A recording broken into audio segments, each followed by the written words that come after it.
na. Kasi pag kulang ang proteksyon, baka madaling masira. Sa ngipin, dapat may Max Protection din. Max sa alaga ng unique toothpaste.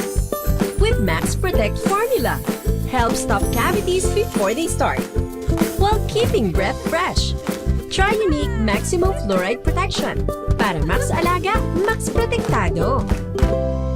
ACS. May nagbago. May arte. May budget. Akala nyo lang yon. So solid. White Rose Papaya. Wow. White Rose.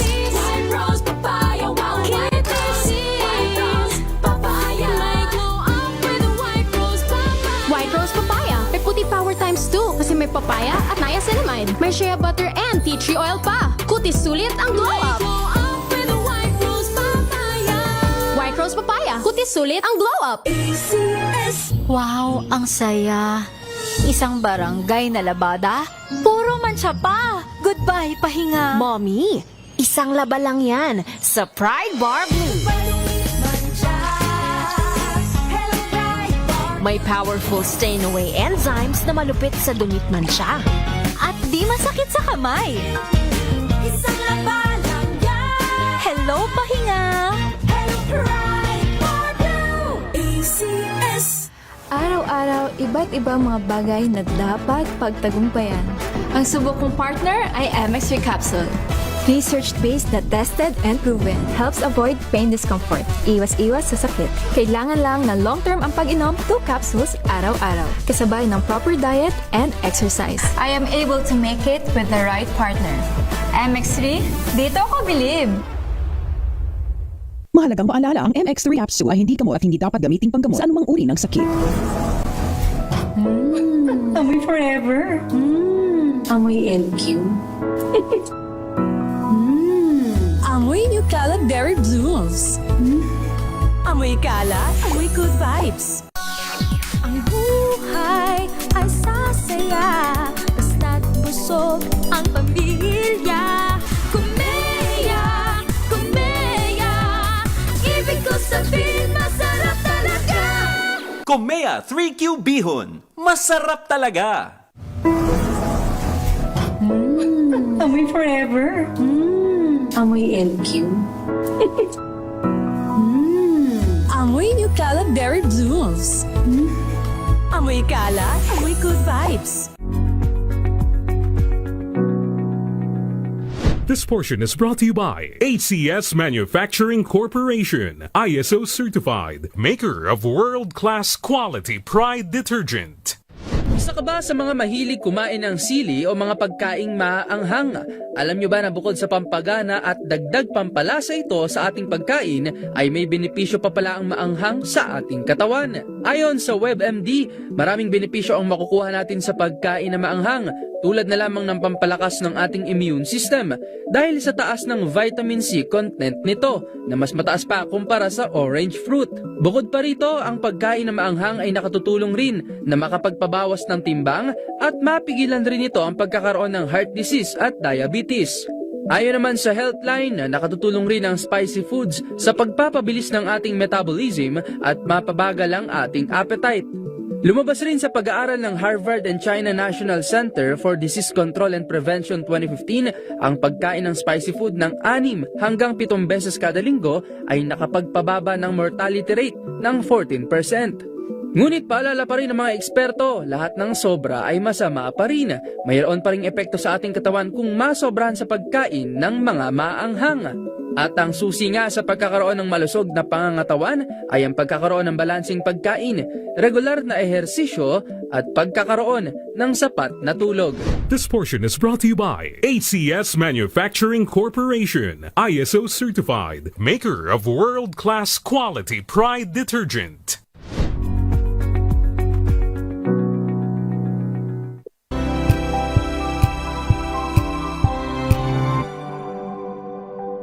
Sa loob ng 86 na taon, DZRH ang naging kaagapay ng mga Pilipino sa balita, sa serbisyo at sa bawat kwento.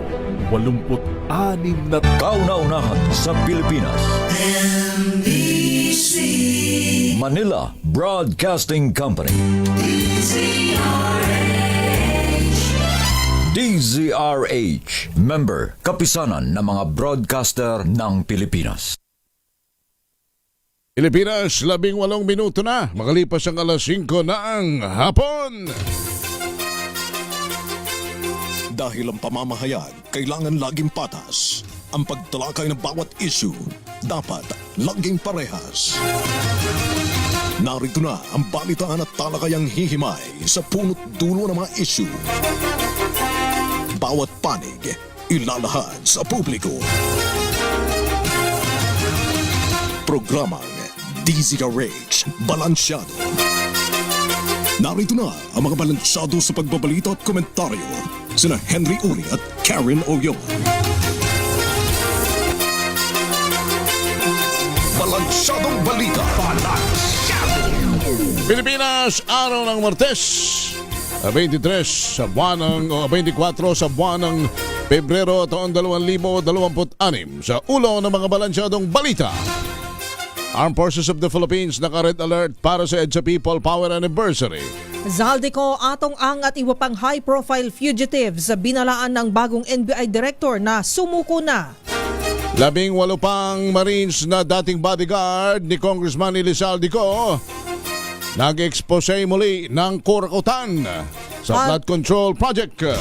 Halos 3 milyong pasahero naman inaasahan sa PTEC sa Semana Santa. Vlogger na nagpakilala namang wala sa angka ng mga Marcos inaresto habang nagbablog. Vlogger na umaming nagpakalat ng peking medical records ni Pangulong Bongbong Marcos kinasuhan ng NBI. China, walang military base pero posibleng may missiles sa Baho de Masinloc. 12 opisyal ng BFP kinasuhan ng administratibo dahil sa katiwalian. 3 bangkay ng minero natagpuan sa Benguet. Magandang hapon Pilipinas, kami ang inyong tagapagbalita. Ako po si Miss Karen Oyong at Henry Uri. Sa detalye ng mga balita, all set ng nakalatag ng seguridad para sa mga kasadong aktibidad sa ika-40 anibersaryo ng EDSA People Power Revolution.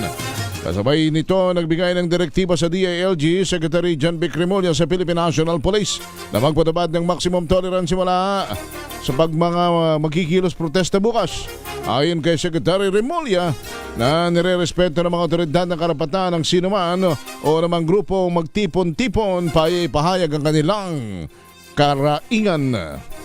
Samantala, itinaas na ng Armed Forces of the Philippines ang Red Alert status nito upang paghandaan ang ika-40th anniversary ng EDSA People Power Revolution.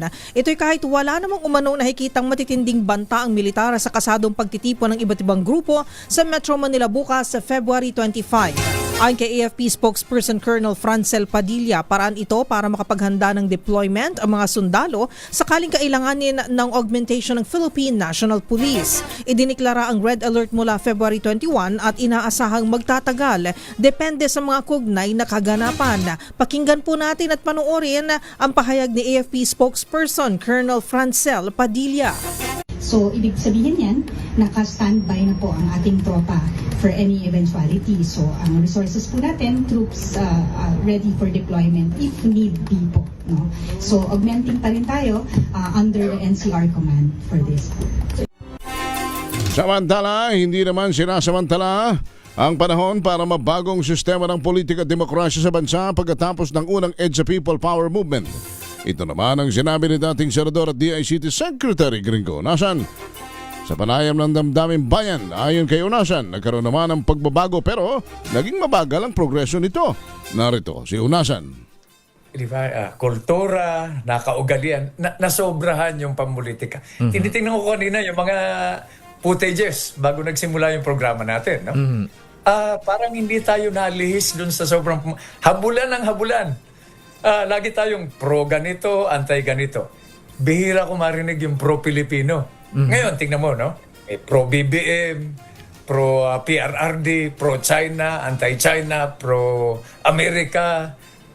Bihira ko marinig yung pro Pilipino.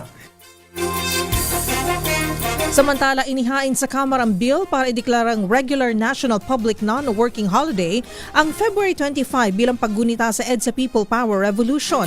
Pinangunahan ni Representative Leila de Lima, kinatawan ng mamamayang liberal party list at Deputy Minority Leader ang paghahain ng House Bill number 8028. Sa paliwanag ng panukala, binigyan diin na noong February 25, 1986, nagtagumpay ang taong bayan laban sa diktadura ni Ferdinand E. Marcos Sr. Matapos ang 4 na araw na malawakang kilos protesta sa Epifanio de los Santos Avenue o mas kilala bilang EDSA. Dito umalis sa Malacanang si Marcos at ang kanyang pamilya. Ayon sa may akda, minarkahan ng EDSA ang pagbabalik ng demokrasya at naging daan sa pagbuo ng 1987 Constitution. Samantala, pinasosurrender naman ni National Bureau of Investigation, NBI, bagong Director Attorney Melvin Matibag. Sa lalong madaling panahon, sina Congressman Saldico, Gaming Tycoon Atongang at iba pang malalaking personalidad na wanted sa batas.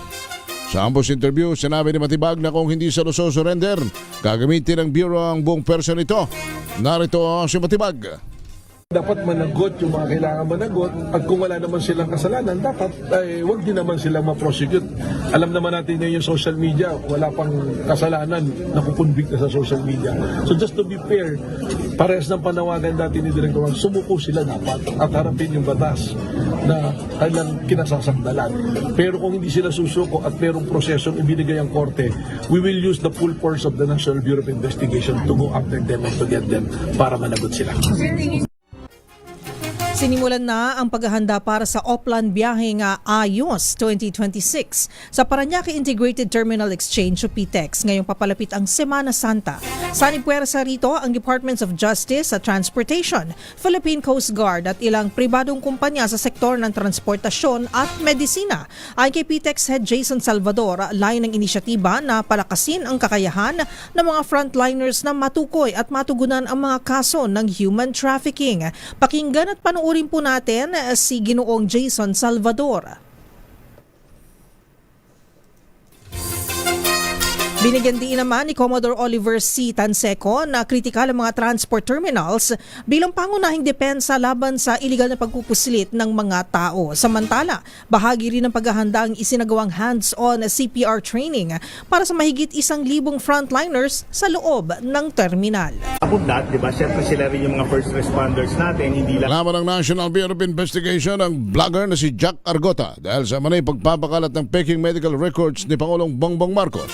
Ayon kay NBI spokesperson Palmer Malyari, cyber libel at unjust publication ang inihain laban sa naturang media personality o social media personality sa NBI.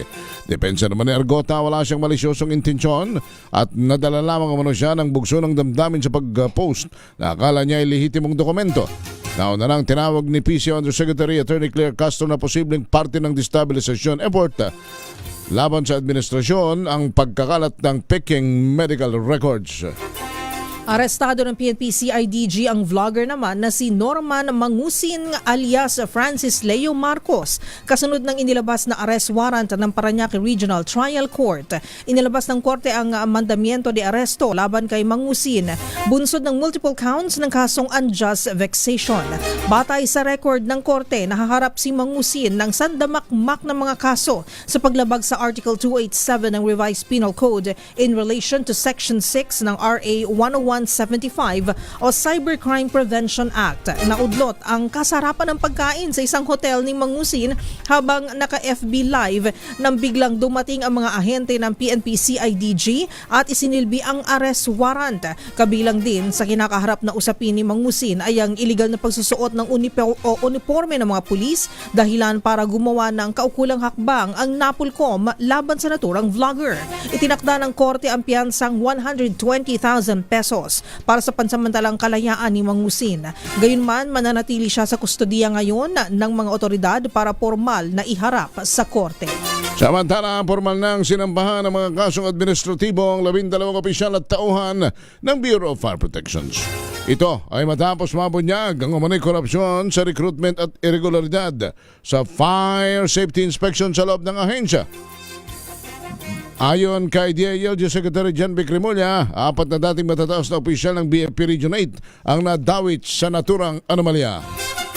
Apat na opisyal mula sa Sa pangambambaka, nakapagtayo na ng military base ang China sa Panatag Shoal o Bajo de Masinloc. Kasunod ito ng pahayag ni Philippine Ambassador to the US, Jose Manuel Romualdez, na nakaposisyon na ang missiles ng People's Liberation Army sa mismong bukana ng Luzon.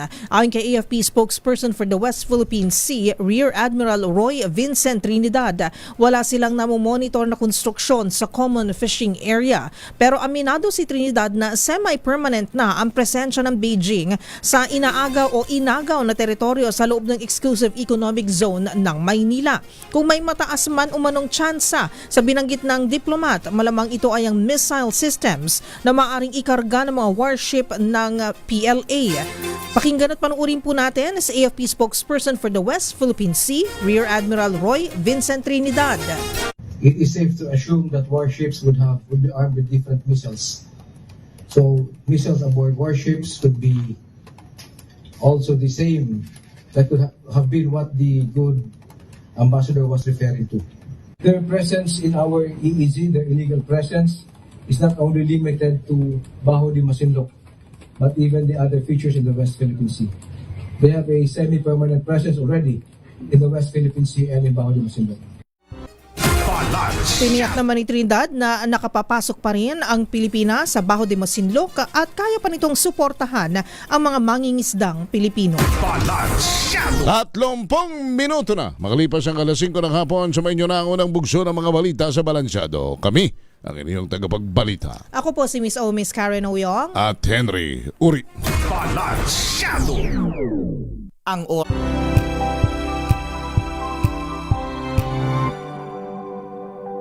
Hello, Washi! Laundry day na naman! Yay! Anong meron? Mancha ng chocolate, putik, may libag pa! Kaya natin yan! With Pride Washing Machine Detergent, may triple stain-away formula. Tanggal ang makapit, madikit, at malupit na dumit mancha. Kaya easy-easy ang labada. Mula noon hanggang ngayon! All you need is pride! All you need is pride! ACS.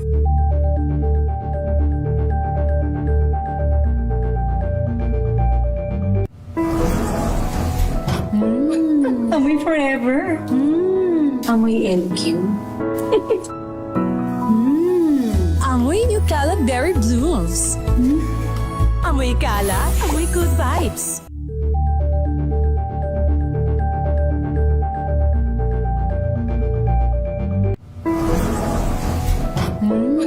Amoy forever. Amoy LQ. Amoy New Cala Berry Blooms. Amoy kala, amoy good vibes.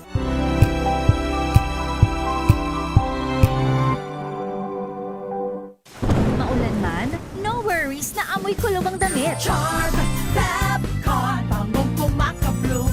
Tanggal amoy kulog sa bango ng charm. Kaya gamit ko, Charm Fabcon with Bloom Fresh Technology. Kills 99.9% of kulob-causing bacteria.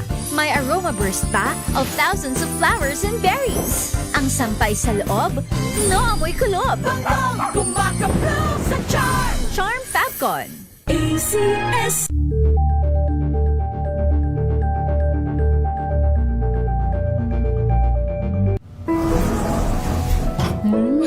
Amoy forever. Amoy LQ. Amoy New Cala Berry Blooms. Amoy kala, amoy good vibes.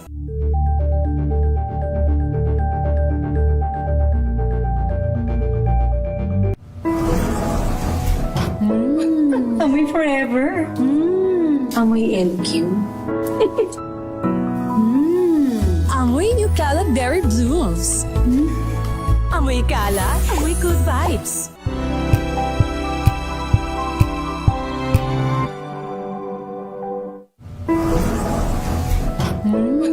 Amoy forever.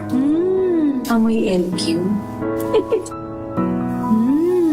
Amoy New Cala Berry Blooms. Amoy kala, amoy good vibes.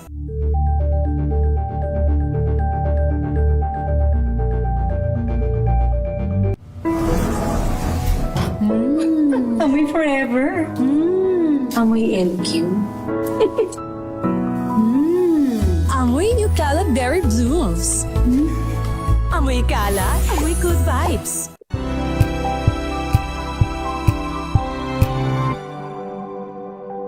Sa loob ng 86 na taon, DZRH ang naging kaagapay ng mga Pilipino sa balita, sa serbisyo at sa bawat kwento. 86 na taon ng tiwala at sa mga darating pang taon, mas pinalakas at mas pinagtibay para sa Pilipino. DZRH, una sa Pilipinas, una sa Pilipino. Serbisyong tapat sa'yo, DZRH.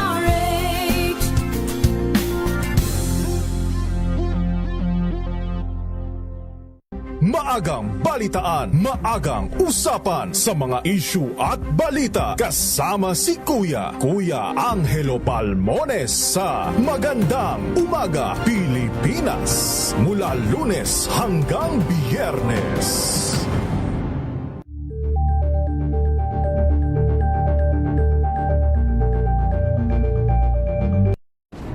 Kung good vibes ang hanap mo, dito ka na sa sigurado.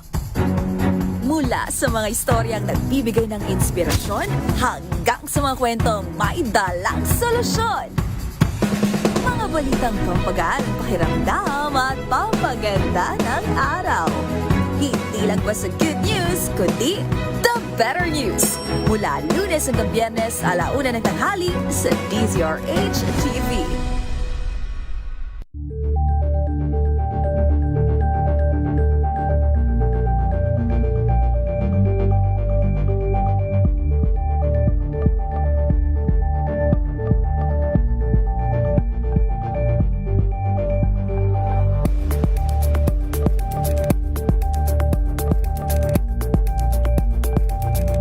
Tambalang Anthony Taberna at Jerry Baha ang gigising sa inyong umaga dahil lalatay ang humahagupit na diskusyon at komentaryo Lunes hanggang Biyernes sa 2x2.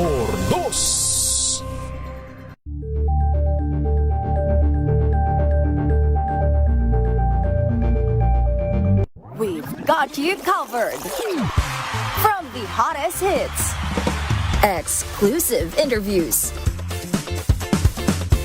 kilig to the bones fan meet experience, and hataw performances of your favorite stars.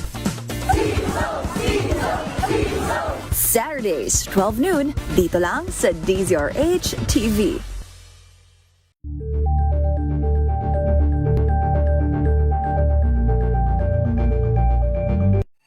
Mga balitang gigising sa inyong umaga. Mga balitang kailangan mong malaman. Mapapakinggan sa ACS Balita sa 2x2. Kasama sina Anthony Taberna at Jerry Baha. Lunes hanggang Biyernes.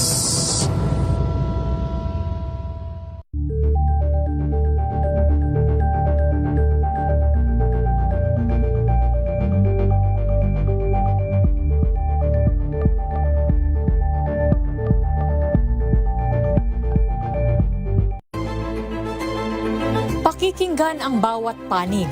When you fight for justice, think about the queer people. Kung hindi kami magkukwento, sino ang magkukwento para sa amin?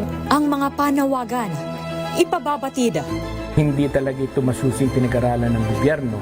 The women who are beaten and abused. It's time to listen to their voices. Tunghayan ang iba't ibang boses, mga kwento mula sa iba't ibang anggulo. Dito lang sa Point of View. Mapapanood tuwing linggo, 12:00 ng tanghali sa DZRH TV.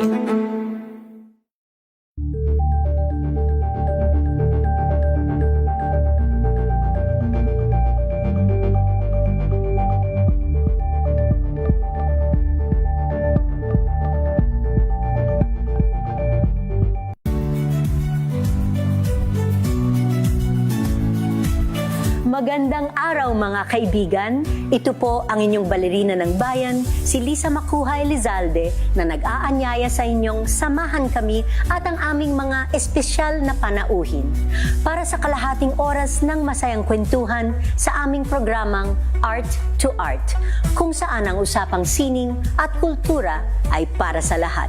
Huwag kaliligtaan, tuwing linggo, alas 3:30 ng hapon, dito lamang sa DZRH Radio, DZRH TV, at via online streaming.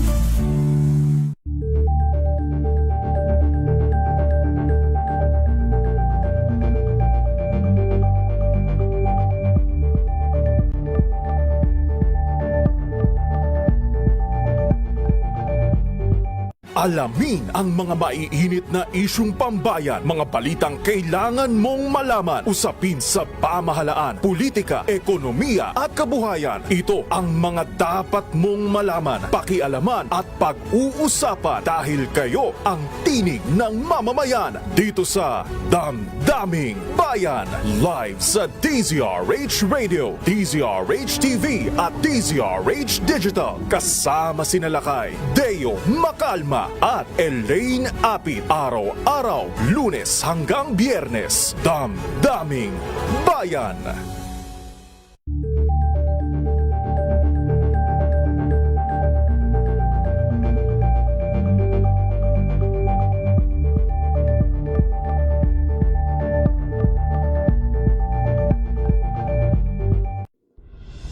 Tuloy-tuloy ang pagtulong, tuloy-tuloy ang pagseserbisyo at tuloy-tuloy ang balitaan kasama si May Binauhan sa Operation Tulong mula Lunes hanggang Biyernes.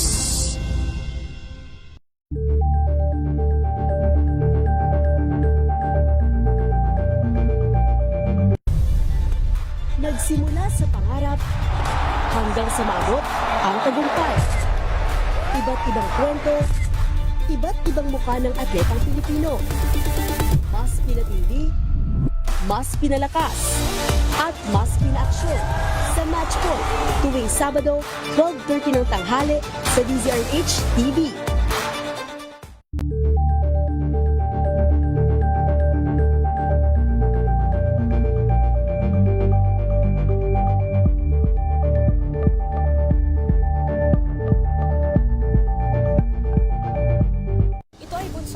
Talang 17 individual na ang kanilang naaresto.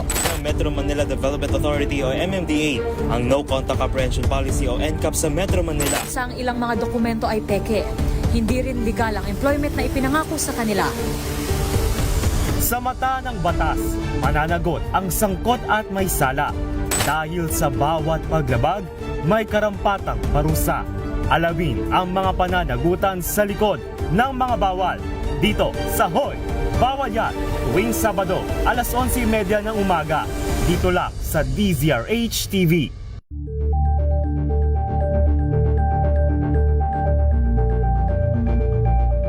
Curious ka ba sa maraming bagay? Kami na ang bahala dyan. Aalamin, tutuklasin at bibigyang linaw namin ang mga katanungang bumabagabag sa inyong isipan. Sa programa kung saan ang bawat sagot ay galing lamang sa mga eksperto. Ang Expert's Opinion, tuwing linggo alas 3 ng hapon, dito lang sa DZRH TV.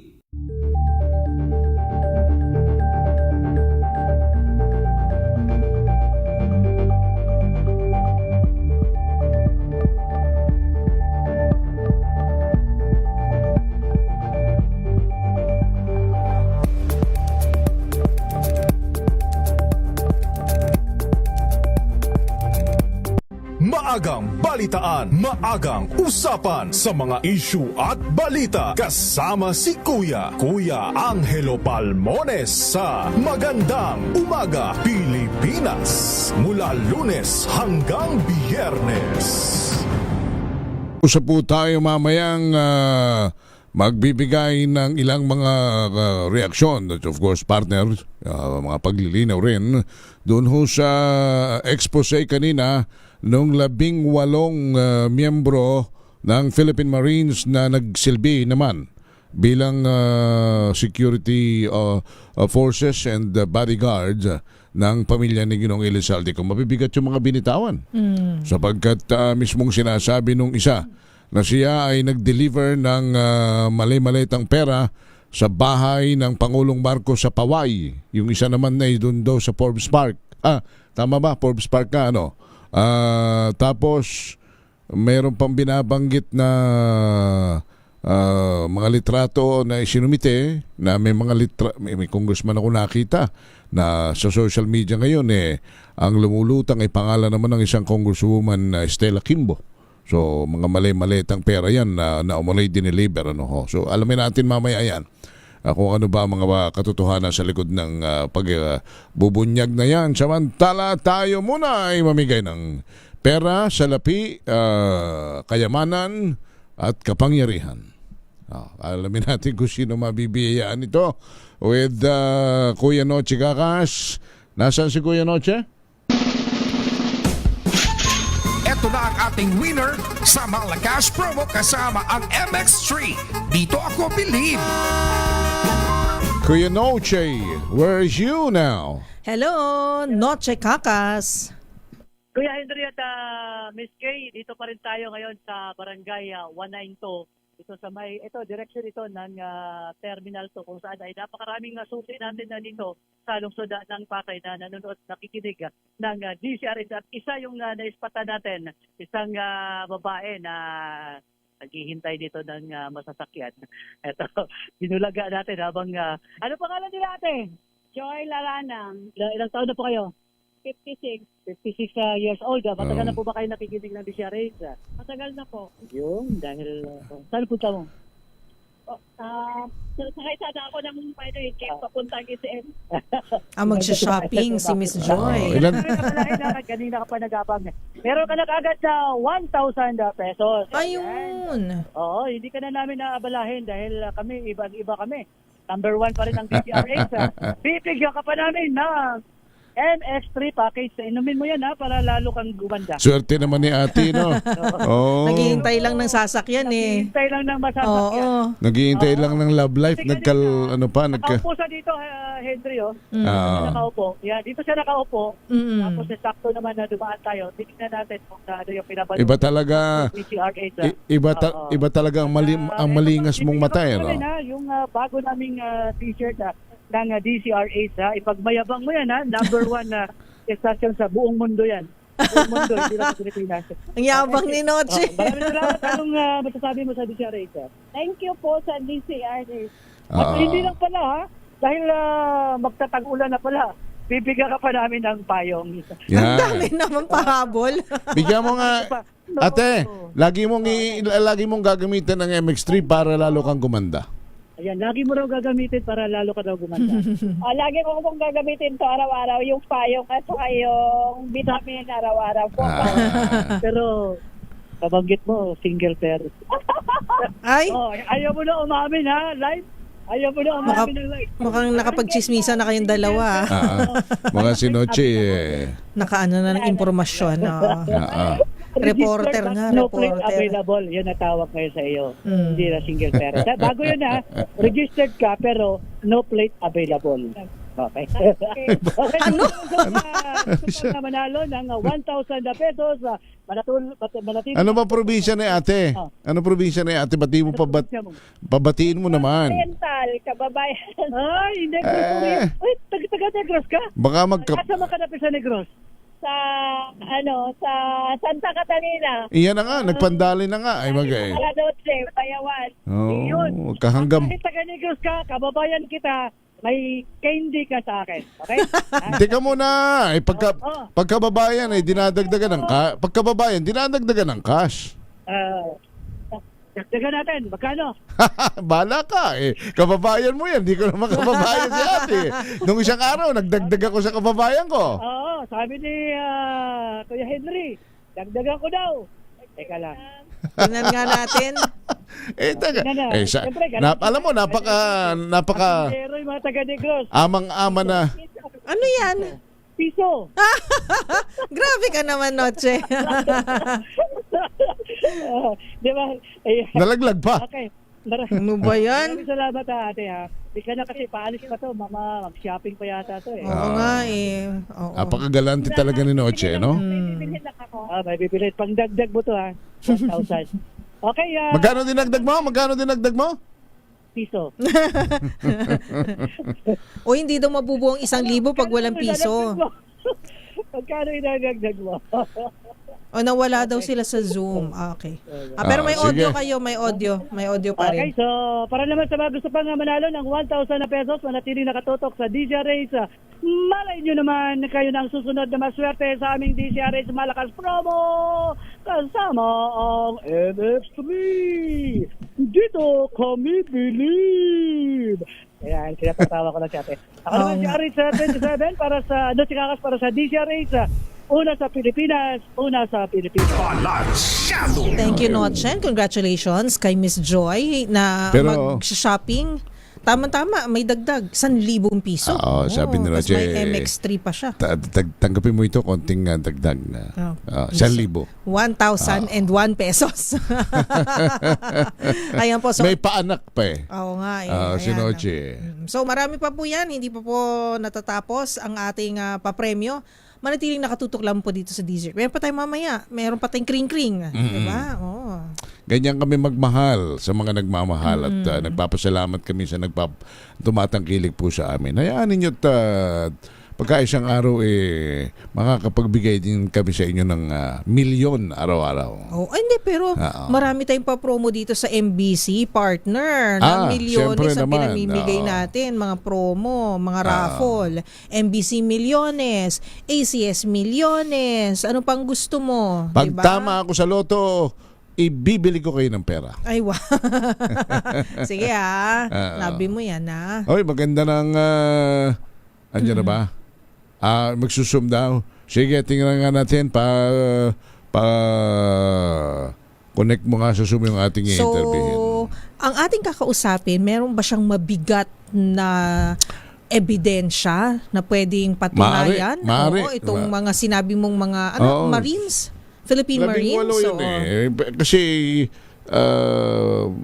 doon ko kasi nahagip kanina sa kanyang Facebook page yung live nung press conference, and of course yung presentation ng 18 Marines na mga kung di ko nagkakamali ang pagkakasabi Active Marines ba to o retired na? Mga mga baka retired kung di ako nagkakamali. Retired, okay. So, hindi lang sila security detail na napakadami kasi 18, pero ginawa pa silang messenger, tama ba? At ginawang tagabuhat ng mali-malita. Delivery boy.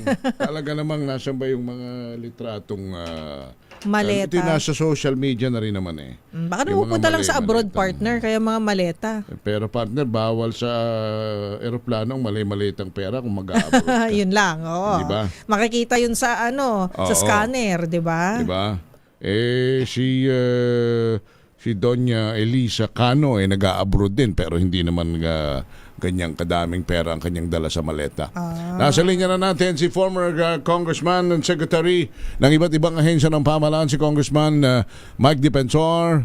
But I wanna call him Secretary. Secretary Mike, magandang hapon sa inyo. Si Henry Uri at si Karen Oyong. Magandang gabi po, sir.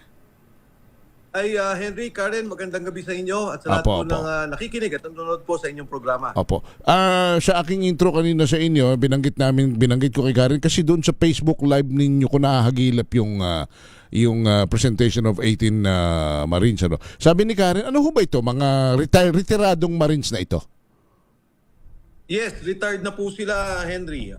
Actually, nung na-hire sila, mga retirado na silang mga sundalo. Apo. And yes, meron ata dito ilang mga active pa rin pero hindi nila nakasama ngayon sa batch na to. At sila po'y nagsilbi na mga security escort ng pamilya ko, hindi lang kay Congressman Elizalde ko, tama po ba? Tama yun, Henry. Actually, sa aking pagkakalam, maging minsan nag-ikot-ikot sila ng mga duty. Kuminsan kay Saldico, minsan sa mga anak, minsan doon sa asawa. At yan nga, isa sa mga kanilang mga trabaho, yung pagdi-deliver ng maleta. Apo. At ito rin yung dating kasamahan po ito ni Master Sergeant Gutesa. Tama. Actually, Henry, kung nare-recall mo, nabanggit ko yan sa mga ilang interview, na si Sergeant Gutesa ay may tinatawagan habang nag-uusap kami. Sabi niya, lalabas na ako, suportahan niyo ako, tapos may isa pang siyang kausap. Sabi niya, yung mga hawak mong litrato at saka mga video, kapit lang, lalabas yan later on. And nagulat ako, yung dalawa pala doon sa 18, ay yun yung mismo nakasama niya sa team. Okay. Okay. So, etong mga to, Secretary Mike Defensor, sir, 18 sila, medyo marami po sila. Ano po ba yung mga maaari nilang maisiwalat na daming, kumbaga, o mabibigat po na sabihin na natin na ebidensya laban po sa issue po ng corruption regarding ex-Congressman Zaldico? Yung kanina, yung mga naisiwalat na nila kung mabibigat na yun, Yes, actually, Henry, kung siguro himay natin yung mga binanggit nila, ang isa sa mga bagay na nasabi nila ay yung mismong sa ICC. Dahil nga nung binabanggit na 2023, nang magsimula muli yung investigasyon na ginawa nila, sa ICC sila yung sumusundo ng mga nag-iimbestiga, yung mismong prosecutor, at sila din yung nag-aayos ng mga lugar kung saan pinipresenta yung mga witnesses. Dinadala yan sa... Ang nabanggit sa akin dyan na mahalagang lugar yung Raffles at saka dun sa Maidas kasi yun pareho lugar ni Saldico. Hindi sila lumalabas, umiikot except dun sa nagpunta sila sa kulungan. Tapos yun nga, nabanggit dun sa kanilang affidavit na merong pinapalit na pera, $2 million at yan na yung kinuha ni Senator Trillanes batay dun sa kanilang binanggit. At yun nga, sila yung naging escort the whole time nitong mga ICC. Maging doon sa kanilang paglabas, mayroong mga binabanggit dyan na may good time pa na sinasabi at lahat ng mga sasakyan ng mga miyembro ng ICC. Pangalawa dito, yung binanggit tungkol sa delivery, kung tutuusin, ang lumalabas na delivery nila is 100 doon daw sa Forbes Park, sa iba't ibang lugar doon, McKinley, Forbes Park, at maging dito sa Aguado. Nung tinanong ko sila noon sabi ko, ano ba yan? On average, ang lumalabas. Ang sinasabi nila, 500 million ang pinakamaliit at lumaabot din ng halos 3 billion ang isang delivery. So kung ilagay mo na on average siguro 2 billion, yun yung estimate ni Attorney Levy, Kasi dalawang grupo yung pinagdi-deliveran ng mga lugar nito mga sundalong to 3 times a week ang nangyari na mga delivery nila. Okay. Pero sir, ano lang natin nung time po na ginagawa po nila itong di umano yung mga nabanggit nyo, ng mga serbisyo, quote and quote, they are already retired. Hindi na po sila active in service. I-clarify ko lang, Sec. Tama yun, Karen. Retired na rin sila nung sila yung makuha, maging si Sergeant Gutesa. Retired na rin ng mga panahong yun. Okay. Pero inuulit ko, meron silang mga kasamang active although hindi naman nila na-identify pa except yung mga police. Nandun din sa affidavit nila. Pero meron din silang kasama sa Air Force sa aking pagkakaalam at maging sa Philippine Army na mga active. Pero all in all kasi ang dami nila So more than 18 pa. Tong, paano ito lumutang ng sabay-sabay? Paano ito, bakit ito biglang ipresenta ngayong araw na ito? Ano ang mga sirkumstansya? Bakit nabulaga ang taong bayan muli na mayroong ganitong 18 lumutang na marin? Sabay-sabay, hindi lamang isa at sanda sila. Matatapang silang nagsiwalat. At doon sa dulo, kinanta pa nila yung bayan ko. Ano ang nagbunsod sa kanila na lumutang at magkaisang ibulgar itong kanilang nalalaman ng sabay-sabay? Tama yun, Henry. Ang una, sa aking palagay, kaya nagsabay-sabay sila at nag-usap-usap dahil sa nakita nila yung nangyari kay Sergeant Gutesa. Na kung ikaw ay isa lamang o kakaunti kayo, talagang maaari kang makulong, illegally ma-detain, madukot, at kung ano man na may threat pa sa inyong pamilya. Itong pagkakaisa nila, meron talaga silang nakausap na isang sundalo rin na kinikilala nila, isang retired Marine, At doon nga nagsimula. Actually, wala na ako dyan sa detalye na yan ni Henry and Karen tungkol sa paano silang nagkaroon ng usapan at nabuo lahat at paano nila ginawa yung affidavit. Kasi, siyempre, nitong mga panahon na to, takot din yung mga, o hindi takot, nag-iingat yung mga sundalo na kumalat yung kanilang presensya o kumalat na meron silang binabalak. Kaya si Attorney Levy Baligod at sa aking pagkakaalam, no, isa o dalawang opisyalis lamang ang kanilang nakakausap. At binuo nga nila itong pag-uusap nila tungkol dito, binuo nila yung affidavit, binuo nila yung kanilang lalabas. Alam mo, Henry, sa aking pagkakaalam, no, hindi ko naman absolute definite dito, pero marami pa silang ilalabas eh. Marami pa silang hawak na mga ebidensya, litrato, mga video, lahat, no, merong ganyan. Kasi ito palang nangyayari sa kanila pagka talaga may mga delivery, para bang reporting. O ito, na-deliver na namin, so may picture. O ito, nadala na namin, so may picture. Na parang naging normal. Hindi naman dahil sa nagdodokumento sila, kundi parang yun ang way of reporting nila doon sa mga ginagawa nilang delivery sa mga pera. At yun nga, pagbibilang din ng pera, nakita nyo naman yung mga litrato, na talagang doon sa Valle Verde, meron sila talagang bilangan at paglalagay sa mga maleta. At ang sinasabi rin ho kanina, si Master Sergeant Gutesa, tama ba yung pagkakaulinig ko sa kanya, partner, Secretary Mike, na ito'y pinaalis papuntang abroad? Kung pinaalis ito, sino nagpaalis? Yung pagkakalam ko, Henry, nung unang meron kaming, para bang may nagre-report, no, hindi ako direkta. Nung una, sabi, nandun siya sa Marines. Nung pangalawang report, sabi, teka lang, parang illegally detained na. At, illegally detained na talaga. Ang nangyayari lamang, nakakapasok yung ilan niyang mga ex-Marines na kasama, so nakakapagbigay ng mga update kung anong nangyayari. Nitong huli, Henry, nung nagsalita si Saldico na totoo yung sinabi ni Sergeant Gutesa, nawala totally. Hindi ko alam kung nasaan siya at ang sabi wala, hindi pwedeng dalawin, walang pwedeng makakita. Nitong kailan, narinig ko na nga, Henry, na parang okay na naman daw. Wala na naman daw problema. Hindi ko lang alam, sa paglabas nitong 18 Marines, kung ano pa yung mangyayari. Pero kung titingnan mo nga, Henry at Karen, mas marami pang detalye ang alam nitong mga to. Kasi grupo-grupo sila eh. Diba? May mga delivery sergeant Gutesa, may mga nakasama siya. Pero iba-iba yung grupo na mga delivery. Kunyari kay Speaker Martin Romualdez na sinasabi at yung delivery sa Aguado, Malacanang. Mga ano to umaabot na 100 times na delivery. So isang grupo ang gumagawa ng ganoon. So parang marami silang teams, parang ganun ba, Seka Mike? Teams siya, kaya ito, 18 lang, pero nabanggit nyo nga, meron pa malamang posible na meron pang ibang kasamahan na inactive service din nung time na yun. Yes, Karen. Meron pa ang mga lalabas silang kasama. At meron pa rin mga sasabihin. Sa aking pagkakalam, no? Batay dun sa pakikipag-ugnayan ko dun sa mga kasamahan nila. And yung delivery kasi ng mga teams, iba-iba. Kaya nila sinasabi, kunyari, 6 tayo o 10. Magdi-deliver tayo sa, assuming lang, dun sa binanggit na mga senador, ibang grupo yun. Yung mga binanggit na congressmen, ibang grupo yun.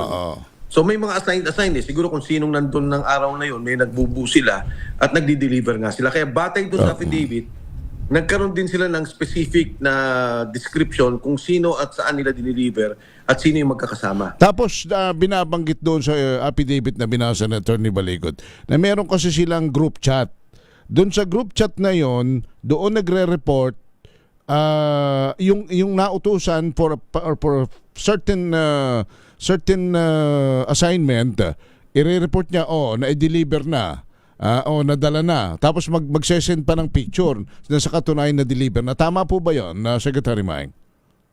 Tama yun, Henry, kasi meron silang group chat, tapos nag-update sila kung ano yung mga nangyaring delivery. Kunyari, Team 1, delivered na, ito yung mga documentation. Actually, Henry, sa aking pagkakalam, kunyari nag-deliver kay Congressman X, Oo. Pati yung picture naman sinisend din na kay Congressman X O ito ho, nag-deliver na ho kami. Ganyan yung inform kaya nami-mirror ng lahat kahit hindi ka, halimbawa, Secretary Mike, kahit hindi ka unautusan dahil group chat member ka, mami-mirror mo ron kung ano nangyayari sa bawat araw, sa bawat oras. Correct. Tapos, Sec Mike, Sec Mike naman. Ganun nga yung nangyari na kung saan lahat sila alam nila kung sino nag-deliver, sinong grupo at kung saan nag-deliver. Sec Mike, tama rin po ba sa aking pagkakaintindi sa ating discussion today, sa kanila pong paglahad po ng mga impormasyon na yan, posible rin po na may mga iba pa pong mga mambabatas, incumbent, na pwedeng madawit po sa issue? Meron din po ba silang ilalabas sa mga bagong pangalan? Actually, Karen, ang nangyari kasi ata dun sa listahan nila, hindi nila kilala lahat ng mambabatas. So yung nakikilala nila at natatandaan nila, yun ang naisulat nila. Pero palagay ko, pag ito nagka-hearing o kundi papuntahin sila sa Kongreso, matuturo nila kung sino yung mambabatas na yun at kung nag-deliver sila. In fact, sa aking pagkakalam, mismo sila sabi nila, handa kami magkaroon ng Senate investigation kahit na nandun si Senator Trillanes. Sasabihin namin kung ano nangyari, kung saan sila nagkita at ano yung mga sirkumstansya nung kanilang pagkikita. Yan, malinaw sa kanila yan. Ang sinasabi nito mga ito, partner, Secretary Mike, nung una hindi nila alam kung saan galing yung pera kumbaga wala silang background. Pero nung nagkalabasan na ng anomalya, nabulgar na yung bilyon-bilyong trilyong nawawala sa flood control fund na umabot na nga sa investigasyon ng Senado. Doon lang nila napagtanto na ito palang dinideliver nating pera galing siya masama. Kaya nakonsensya yung iba. May nagsalita kanina na kasi alang-alang na ho sa aking mga anak. Para may ganun Ano tama ba, Secretary Mike? Tama yun, Henry. Kung nare-recall nyo, si Sergeant Cotesa, nung una kaming magharap, kinikwento niya yan sa akin. Sabi niya, alam mo, sir, grabe ho ang hindi namin alam na flood control pa lang. Kasi siguro sa isip nila, negosyante si Saldico, may pera naman talaga. Siguro, parang ang ano nila, normal yung mga nakikita nilang ganun. Pagkatapos yun nga, sinabi, ito pala ho yung naging resulta ng flood control funds.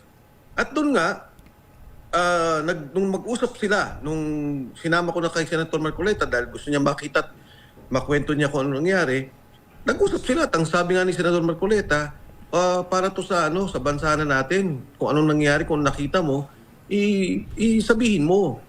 At nung nakita mo itong mga sundalong to kanina, Henry, doon sa binanggit, makikita mo yung galit kasi hindi ka napigil, nakapagmura pa no? Hindi lamang sa sitwasyon ng ating bansa sa ngayon, pero higit sa lahat sa korupsyon. Dahil nga, hindi nila lubos maisip na yung palang pera, naririnig nila yung flood control, nakikita nila yung ghost project, siguro naririnig nila yung sa PhilHealth. Pag pinagdugtong-dugtong mo, eto pala yun. Tapos nagdi-deliver sila sa mga kongresista, sa mga senador. Talaga namang siguro umabot na sa punto na sa kanila, magsalita talaga sila. Sabihin nila kung ano yung nalalaman nila. At sa kwenta ni Attorney Baligod, paano sinasabi na 805 billion yung pinaghati-hatian?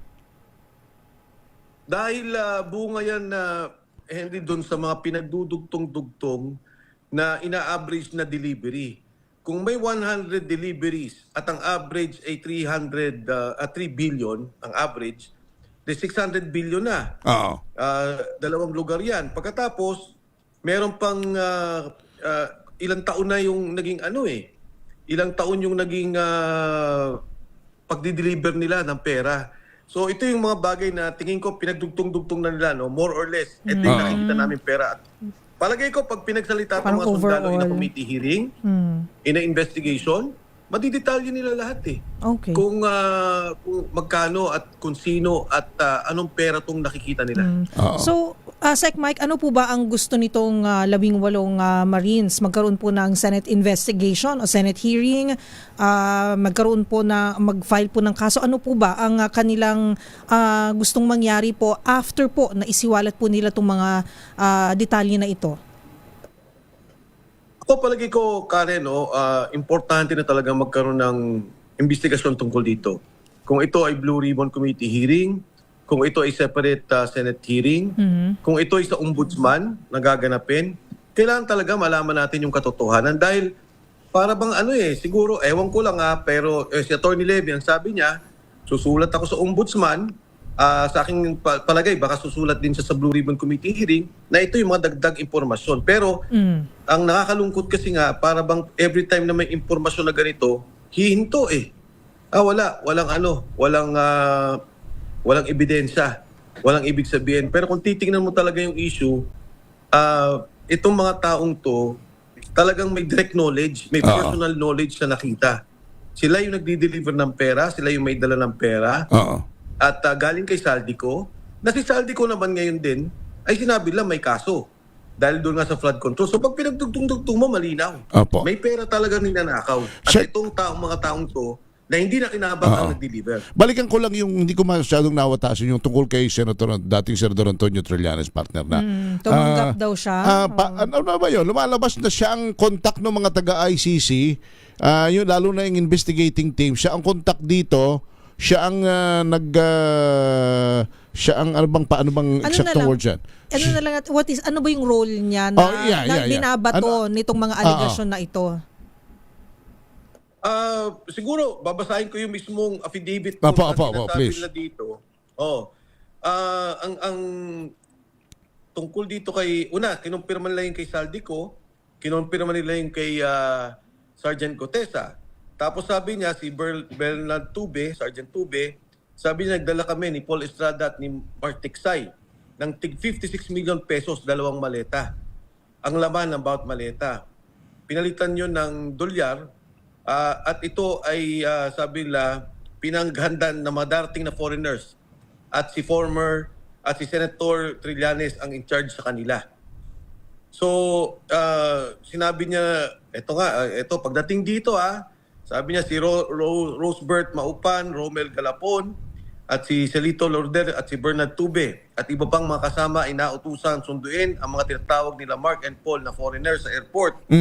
Ibinigay ni Sonny Trillanes sa akin, si Bernard Tube, ang contact numbers ng mga darating na foreigners. Unang dumating ay 2 lalaki na may pangalan na Glenn Cala at William Rosato. Sa sumunod na gabi naman ay 4 na babae ang dumating. Ang isa sa kanila ay si Chantal Daniels, yung nandyan ngayon sa ICC.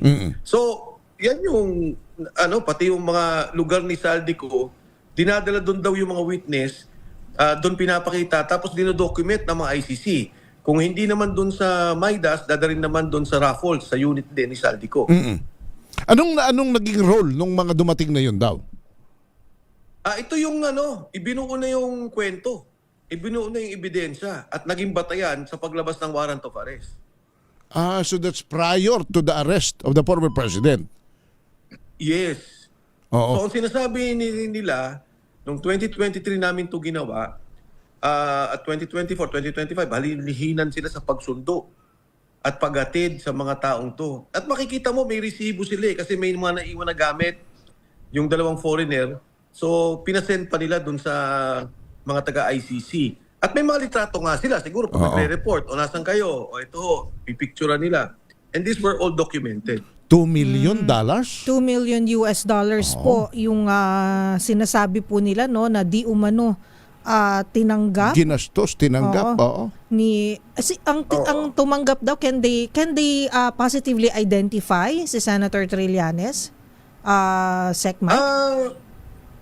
I would think so dahil ang nakasulat sa maleta pala daw is 56 million at sinabi nila na namili si Paul at si Mark ng dollars para dun sa pagsalubong. I would think may personal silang kwento tungkol dito si Sergeant Tube. So possible ho ba na may mga text tawag yan ng instruction ni Senator Trillanes dun sa mga taong nautusan? Pwedeng ganon?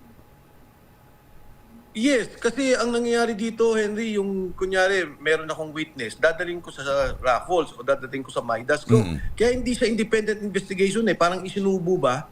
O ito, ang mga witnesses na pwede nating gamitin. And then on the base of that, yun, ang naging bahagi na. Maging nga nung mismong inaresto si President Duterte, nandun din sila sa Maidas, nakamonitor. Wow. Nakatayo sila doon, kasama yung mga media, law enforcement, talagang nakabantay doon sa kabuuang operasyon na ginawa nila. But regarding Senator Trillanes, Sec Mike, lumabas po na nagkaroon po ng mga interviews with him about this and he is denying all the allegations. Sabi rin po niya that he will file a cyber libel charges or cases against this 18 former soldiers. Ano po? So, ito po ang kanyang reaction dito. Ano po ba ang itong mga Marines po nito, can they stand? Can they, kumbaga, handa na ba sila sa maaaring maging retaliation naman nitong si Senator Trillanes? Nako, tuwa po yung mga sundalo. At gusto nilang makaharap si Senator Trillanes. Kasi yung isa pala doon, Magdalo din eh. Kasama niya pa ng Magdalo pa eh. Kaya sila mismo willing humarap at willing nilang ipresenta kung anong nalalaman nila. Kung ano yung nakita nila bilang sila mismo yung security detail dito. Kung titingnan natin, Henry, Karen, at itong mga sundalong to, ang mga pinakawalang kinita sa mga nangyari. Ito ang mga walang pakinabang sa mga nangyari. Na nagamit. Nagsasabi lang sila ng katotohanan at ang tingin ko dito, dapat imbestigahan talaga. Can you imagine, Henry, Karen, sinetap yung isang Pilipino, dating Pangulo, para lang madala sa ICC, pati pala yung warrant of arrest eh. Parang, ewan ko kung ano lalabas dun sa kwento, parang naghihintayan pa doon sa warrant of arrest mismo bago talagang huli. Ibig sabihin, nung kinuha si Duterte sa airport, wala pa talagang actual na warrant. Check, last question from my end. Unfortunately, we don't have the luxury of time. Pero salamat sa inyong pagpapaunlak. It's a People Power Anniversary na. Na mag-asa tayo na may makukulong bago magpasko. Bagong taon, Valentine, ngayon People Power Anniversary na. Pagkatapos, yung Saldico, I think ang susi rito, dapat talagang pauwiin nila si Saldico kung gusto nilang malinis ang kanilang pangalan. Sapagkat after all, si Saldico yung sinasabi din itong mga sundalong ito na kanilang, na kanilang boss eh. Kanya lang, wala naman. Di naman sinasabi lagi pauuwiin, susunduin. Ang sabi ng mga nakakausap natin mga abogado at mga kilalang personal, kung gugustuhin naman ng gobyerno, kayang-kaya namang pauwiin dito yung Saldico eh. Pero hindi nga ako pinauuwi. So hanggang saan na naman ahantong ito? May kapapatukan ba ito? Itong pagsasakripisyong ito ng 18 sundalong ito? Well, Henry, itong mga sundalo naman, nagkaroon ng opisyal at legal na affidavit, nakanotaryo, at pinakita nga nila, papakita lang sa ombudsman. Yung kay Saldico, hindi ko alam kung siguro meron siyang rason tungkol sa kanyang buhay, baka natakot din siya. Pero kung nais talaga ng gobyerno, i-assume lang natin na independent talaga yung gobyerno. Pwede niya talaga niyang kunin yung affidavit ni Saldico without bringing him, hindi kinakailangan na ipilit nila pauwiin. Pero sige, tama na rin, siguro dapat pauwiin. Pero baka natatakot yung tao sa buhay niya. Pero itong mga binanggit nila, kahit na nga sa Zoom Henry, Karen, pwede yan basta pinayagan nila, pwedeng maging legal yung kanyang mga testimony. Tama yung binanggit mo, nakakalungkot kasi parang gano'n na lang. Ito na yung script, dito na matatapos. Saldico, ikaw ang mastermind, DPWH, yan na lang ang magiging parang direksyon ng investigasyon. Tingin ko, galit ang taong bayan dyan. Lalo itong mga sundalo nagsalita. Nag-deliver kami sa Ilocos, nag-deliver kami sa Sandro, nag-deliver kami kay Presidente, nag-deliver kami kay Speaker. Dapat linawin nila yan. Diba? Tingnan natin talaga ano ang katotohanan sa lahat ng isyong to at ano yung batayan ng mga perang pinagamitan at saan galing. Alright. Secretary Mike, salamat po ng marami sa inyo, former Congressman, for joining us. Thank you, sir. Thank you. Salamat. Maraming salamat. Congressman Mike Defensor, ang ating po nakasama. We'll be right back after the break.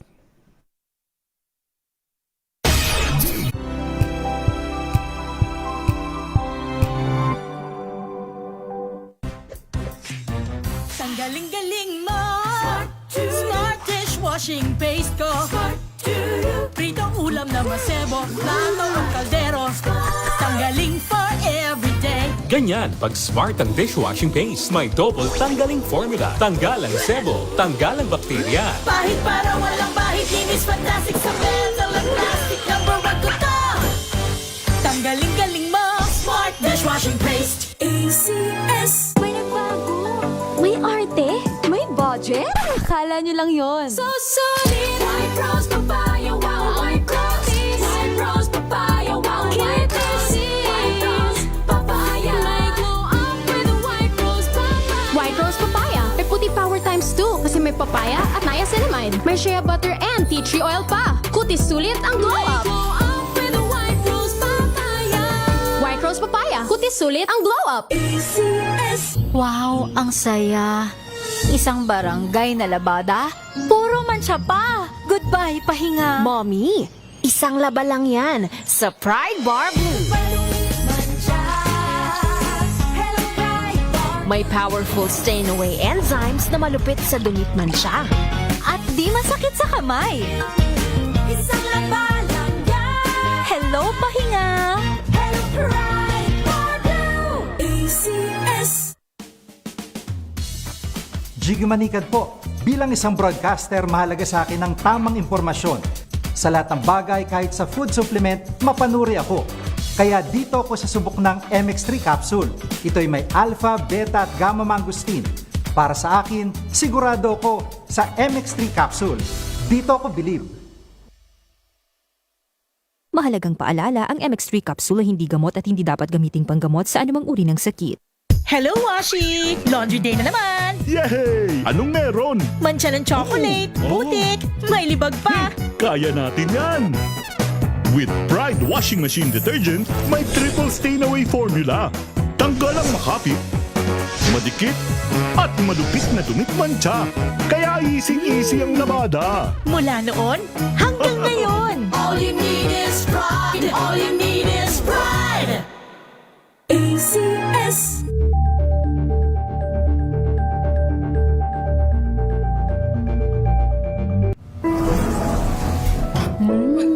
Amoy forever. Amoy LQ. Amoy New Cala Berry Blooms. Amoy Cala, amoy good vibes. Sa lahat ng bagay, simula pa lang, siguraduhing max protection na. Kasi pag kulang ang proteksyon, baka madaling masira. Sa ngipin, dapat may max protection din. Max Alaga ng Unique Toothpaste. With Max Protect Formula. Help stop cavities before they start, while keeping breath fresh. Try Unique Maximum Fluoride Protection. Para Max Alaga, Max Protektado. ACS. Amoy forever. Amoy LQ. Amoy New Cala Berry Blooms. Amoy Cala, amoy good vibes. Tipid tips sa pamimili sa grocery, alamin. This portion is brought to you by ACS Manufacturing Corporation, ISO certified, maker of world-class quality Pride detergent. Isa sa pinakamahirap gawin ng isang mommy ay ang pagbabudget, lalo na sa grocery. Kaya naman narito ang mga tips upang ang ating pamimili ay maging pocket-friendly. Una, make a plan. Gumawa ng listahan. Tignang mabuti kung ano ang wala at ilista bago pumunta ng grocery. Make sure na susundin lamang kung ano ang nakalista. Pangalawa, eat and go. Siguraduhin kumain muna bago umalis. Sa pamamagitan nito ay makatitipid ka sa pagkain sa mga fast food dahil hindi ka makararamdam ng gutom. At pangatlo, big is better. Mas mainam kung malalaki ang bibilhin tulad ng shampoo, powder soap at iba pa dahil mas malaki ang matitipid kaysa bumili ng maliliit. At pang-apat, check the date. Laging i-check kung kailan mag-i-expire ang mga produktong bibilhin upang magamit ng matagal-tagal na panahon. At panglima, umiwas sa paggamit ng credit card. Kung kayang bayaran ng cash, ay mas mainam ito. Iwasan gamitin ang credit card upang hindi maging impulsive buyer. This portion is brought to you by ACS Manufacturing Corporation, ISO certified, maker of world-class quality Pride detergent.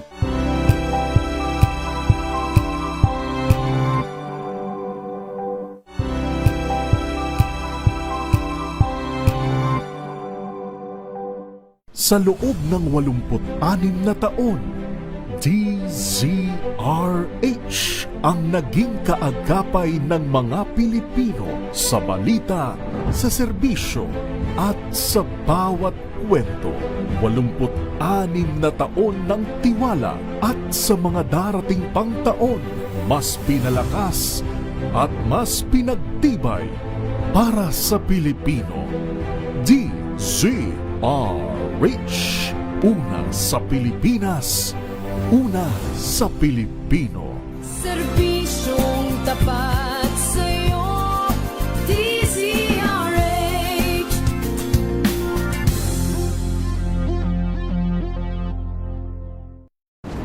Kung good vibes ang hanap mo, dito ka na sa Sigurado! Mula sa mga istoryang nagbibigay ng inspirasyon hanggang sa mga kwentong may dalang solusyon. Mga balitang pampagaan, pakiramdam at papaganda ng araw. Hindi lang ba sa good news, kundi the better news. Mula Lunes hanggang Biyernes, 1:00 ng tanghali sa DZRH TV.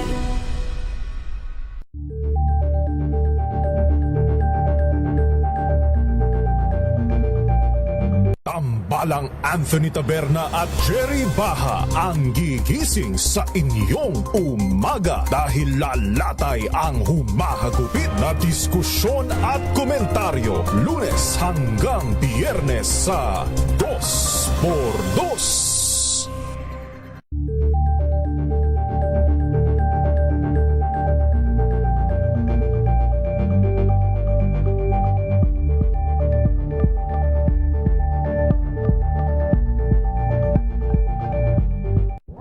Got you covered.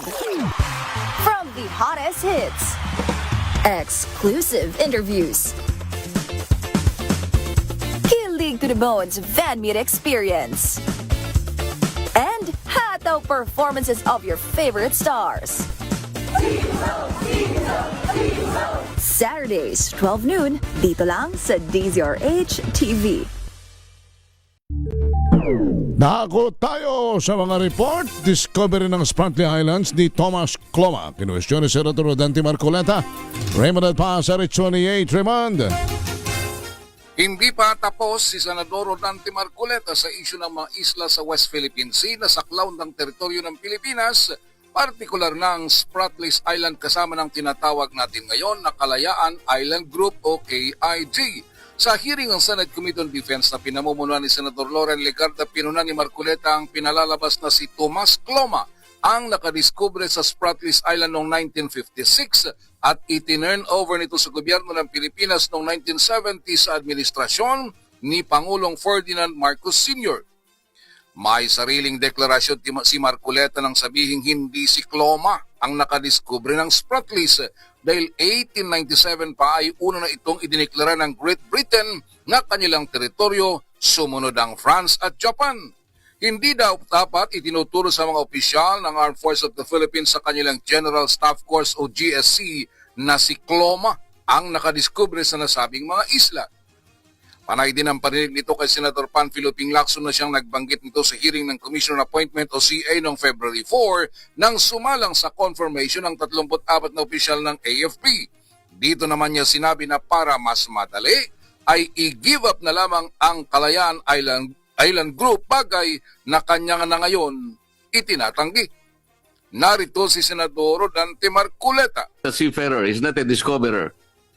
In 1956, he proclaimed a freedom land. It's like a notice of claim. That was in 1956. And several countries objected to that. United Kingdom, the United States, Australia, Japan, China, and the Philippines. That is the history. Alam niyo kung bakit nag-object ang mga countries na ito? Because at that time, in 1956, Spratly Islands is not considered terra nullius. Meaning, hindi siya undiscovered, hindi siya unoccupied. As a matter of fact, in 1897, Great Britain already notified the world by issuing a notice of claim. After that, when that claim was abandoned, France took over. Until in 1933, Japan served a notice of claim copy furnishing the United States of America. We were then a colony of America. That Ito si RH28 Raymond Dalpas para sa DZRH, una sa Pilipinas, una sa Pilipinas. Maraming salamat Raymond Dadpa. Samantala, paano kalang gawing legal ang medical cannabis sa Pilipinas? Lusot na sa committee level ng Kamara. RH12 Milky Rigonan, ibalita mo yan manang Milky. Pasado na sa House Committee on Dangerous Drugs at House Committee on Health ang consolidated bill na nagsusulong para maging legal ang paggamit ng medical cannabis. Sa joint hearing ng dalawang komite, papayagan ng compassionate access ng medical cannabis, gayon din ang palawakin ng research at bumuo ng regulatory framework tungkol sa patient access, tama at otorisadong paggamit at parusa sa mga lalabag. Paliwanag ni Representative Brian Poe ng FPJ Panday Bayanihan Party List, miyembro ng Health Committee, titiyakin nila na may mga sapat na safeguards at may regulatory framework para magtalaga ng ahensyang mangasiwa dito. Diin pa rin po hangad ng Medical Cannabis Bill na makatulong sa mga pasyenteng may epilepsy, chronic pain at iba pang sakit at hindi nila ikakampanya ang recreational use ng marijuana. Narito si Representative Brian Poe, miyembro ng House Committee on Health. There are reputable pharmaceutical companies from other countries around the world who are willing to invest in this industry if it opens up in the Philippines. And that's why we're creating the regulatory framework, so that we are bringing in the proper people with the proper credentials and that we have an agency in coordination with the proper authorities to make sure that we aren't facilitating drug lords in the entry into this industry. Sa hearing, suportado naman ng Dangerous Drugs Board, Philippine Drug Enforcement Agency at Philippine National Police ang Medical Cannabis Bill basta't matitiyak ang balanse sa drug control policy o regulasyon at akses na malihitamong mangangailangan nito. Ako si Milky Rigonan ng Gulat para sa DZRH, una sa Pilipinas, una sa Pilipinas. Thank you. Salamat Milky. Samantala, si Val Gonzales, yung show cause order tungkol sa NLEX incident, wala sa order of the day ng LTO. Val! Henry, walang naka-schedule na hearing o walang pagdinig ang Land Transportation Office tungkol sa nangyaring insidente noong Sabado na sinasabing naharang ang sasakyan ng Presidential Son. Binantayan ng mga miyembro ng media ang 2 p.m. hearing kung saan ipinatawag ng LTO ang may-ari ng 4 na sasakyang pagmamay-ari ng provincial government ng Bulacan, pero wala naman daw ganitong pagdinig ngayong araw. Sabi ng LTO Media Affairs Office, maging ng Intelligence and Investigation Division, hindi nila alam na mayroon palang hearing ngayong hapon ay sa isang press con sa Bailiff sa lungsod ng Maynila. Sinabi ni LTO Chief Assistant Secretary Marcos Lacanilao na hindi raw sa kanila galing ang show cause order. Bini-verify pa raw nila ito at magbibigay na lang sila ng update kapag nakita na ang SCO. Sa wala na press conference sa Quezon City kanina, kinumpirma naman ni Interior and Local Government Secretary John Vic Remulla na tinawagan niya si Bulacan Governor Daniel Fernando dahil sa insidente sa North Luzon Expressway noong gabi ng Sabado. Ito'y matapos na makarating sa kalihim ang insidenteng kumalat online na hinarang ang sasakyan ng isa sa presidential son ng convoy ng isang opisyal sa Bulacan. Sabi ni Remulla, kahit hindi pa anak ng Pangulo o sino man ang nasasangkot ay obligasyon niyang alamin ang insidente. Una na rin itinanggi ni Presidential Communications Office Secretary Dave Gomez ang insidente dahil wala raw ganong nangyari. Ako si Val Gonzales, DZRH, una sa Pilipinas, una sa Pilipino. Thank you, Val Gonzales. Makinig maigi! Ito na ang chance mo na manalo ng instant 500 pesos kapag narinig mo na ang mahiwagang kring-kring. Tignan mo na ang iyong cellphone, baka ikaw na ang susunod naming winner sa kring-kring panalo malakas sa telepono. Para sumali, bisitahin ang Facebook page ng DZRH, fill up pa ng Google Sheet na nakapin sa DZRH FB page at hintayin ang aming tawag sa telepono. Kling-kling na! Ito na, si Jonah Atienza ng Mandaluyong. Jonah, good evening. Good evening, Miss Jonah. Good evening po. Hi, Miss Jonah. Ito, wala na tayong paligoy-ligoy pa. Saan ka ba sa Mandaluyong? Sa labas, sa Oblo? Natawa siya. Salamat. Ito na po. Sige. Kasi mag-overtime na tayo, Miss Jonah, pero gusto pa rin namin kasing paligayahin ka. Yes. 500 pesos in GCash. Sagutin mo lang ang katanungan na ito. Ano po ang himpilan ng radyo ang numero 1 at kauna-unahan sa Pilipinas, Ma'am Jonah? DZRH. Ayun! Thank you. Congratulations! Salamat, Jonah! ma'am. Salamat! At yan na po ang kabuuan ng mga talakayan at balitaan sa DCRH Balansyado. Kami po'y lagi nagpapalala sa inyo kung gusto nating umayos o maluwan ang ating buhay, huwag po tayong gagawa ng masama sa kapwa. Gawan sila ng mabuti. Dahil ang paggawa ng mabuti ay hindi nagbubunga ng masama. Tulungan ng mga nangangailangan dahil help is wealth. Ako po si Henry Uri. At ako po si Miss O, Miss Karen Oyong. Susunod na po si Atty. Rina Seco, DZRH Usapang Legal. Ano ang sinasabi ng batas tungkol sa pagbabawal sa asawa na mag-aral o magtrabaho? Yan po ang kanyang topic. Susunod na. Bye! Balansyado. Ang oras na yan. Amoy forever. Amoy LQ. Amoy New Cala Berry Blooms.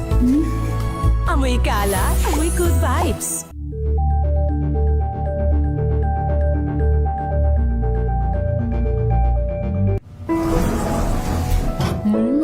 Amoy forever. Amoy LQ. Amoy New Cala Berry Blooms. Amoy Cala, amoy good vibes.